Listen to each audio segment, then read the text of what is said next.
Aujourd'hui, on s'attaque à un vrai casse-tête, un de ceux qui ont longtemps fait tourner en bourrique les scientifiques et les philosophes, une idée qui semble remettre en question la logique même de ce que veut dire expliquer quelque chose. Et pour nous guider dans cette exploration, on va s'appuyer sur une thèse vraiment fascinante. Elle met face à face deux concepts qui semblent totalement opposés. D'un côté, l'émergence, cette force qui crée de l'ordre, et de l'autre, l'entropie, qui, elle, tend vers le désordre. Allez, on plonge directement dans le vif du sujet. Le problème, c'est un paradoxe qui a l'air de défier les lois les plus fondamentales de la logique. Bon, faut savoir qu'en science, une explication, c'est une flèche qui va dans un seul sens. C'est une rue à sens unique. Par exemple, si la gravité explique pourquoi une pomme tombe, eh bien la pomme qui tombe, elle, n'explique pas la gravité. Ça, c'est la base. Et pourtant, au cœur même de la physique et de la biologie, on tombe précisément sur ce cas de figure impossible. L'émergence a l'air d'expliquer l'entropie, et l'entropie, elle, a l'air d'expliquer l'émergence. C'est un vrai cercle vicieux, on se heurte à un mur logique. Alors pour essayer de démêler tout ça, il faut d'abord qu'on fasse connaissance avec les deux personnages principaux dans notre histoire. D'un côté l'émergence, de l'autre l'entropie. Commençons donc par l'émergence. C'est cette idée, presque magique, où le tout est bien plus que la simple addition de ses parties. On part de règles toutes simples et de là naît une complexité absolument stupéfiante. Pensez-y un instant. Une seule fourmi, c'est assez basique. Mais une colonie entière, elle construit des cités souterraines incroyablement complexes. Pareil pour un neurone, seul il ne pense pas. Mais des milliards de neurones ensemble, eh bien ça donne la conscience. C'est exactement ça l'émergence. Des propriétés nouvelles qui n'apparaissent qu'au niveau du groupe, du collectif. Et de l'autre côté du ring, si on peut dire, on a l'entropie. C'est un concept sans doute plus familier. C'est cette tendance inévitable de l'univers à glisser vers plus de désordre, plus de chaos. C'est une loi fondamentale de la physique. C'est la fameuse flèche du temps qui pointe toujours dans la même direction. L'exemple classique, c'est la tasse de café chaud. Elle va inévitablement refroidir. On ne verra jamais un café tiède se réchauffer tout seul. Ce processus, qui ne peut pas revenir en arrière, c'est l'entropie en pleine action. L'énergie, qui était bien concentrée, bien ordonnée dans le café, se disperse partout dans la pièce. Ok, maintenant qu'on a présenté les deux concepts, revenons à notre casse-tête. Comment est-ce qu'on sort de ce paradoxe ? Eh bien, la solution, comme l'explique très bien la thèse de Laurent Jodoin, elle est tout en subtilité. Regardez bien cette citation. Elle dit que l'émergence, en un sens A, explique l'entropie en un sens C, et inversement.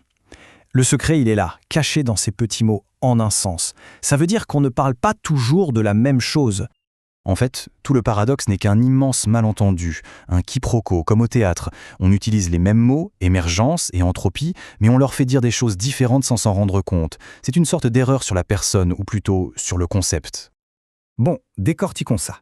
Prenons la première partie de l'affirmation, comment est-ce que l'émergence peut bien expliquer l'entropie ?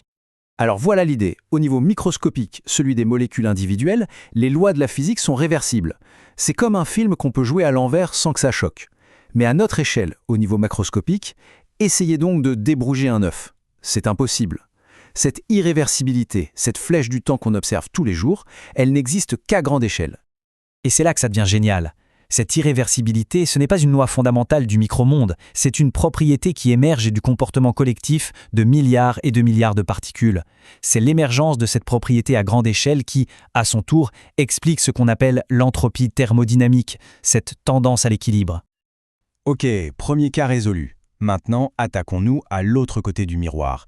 Comment est-ce que l'entropie, la force du désordre, peut expliquer l'émergence, la création d'ordre ? Ça semble complètement fou, non ? L'entropie qui crée de l'ordre. Et pourtant, imaginez un système, comme une graine qui va devenir un arbre. Pour créer sa propre structure complexe et ordonnée, elle doit rejeter du désordre, de l'entropie, dans son environnement. Par exemple, en libérant de la chaleur. C'est un peu comme si elle faisait le ménage chez elle en jetant le désordre par la fenêtre. On voit bien qu'on ne parle plus de la même chose. Ici, ce n'est pas l'entropie comme état de désordre qui explique, mais le processus de dissipation d'entropie. Et ce processus, il permet d'expliquer un autre type d'émergence, l'émergence de structures incroyablement complexes et auto-organisées, comme la vie tout simplement. Finalement, la résolution de ce paradoxe apparent nous apprend quelque chose de vraiment fondamental, et ça dépasse largement le cadre de la physique. Le paradoxe, en fin de compte, il n'était pas dans la nature, il n'était pas dans la réalité des choses, il était dans nos mots. C'est notre langage qui était imprécis, qui créait une contradiction là où il n'y en avait pas.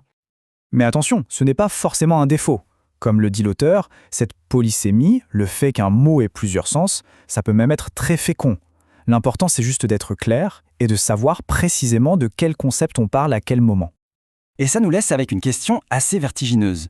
Combien d'autres grands paradoxes scientifiques ou philosophiques qui nous semblent totalement insolubles ne sont en fait que le résultat d'une confusion dans notre langage? La clé de nombreux mystères se trouve peut-être là, tout simplement, dans la précision des mots qu'on utilise pour les décrire.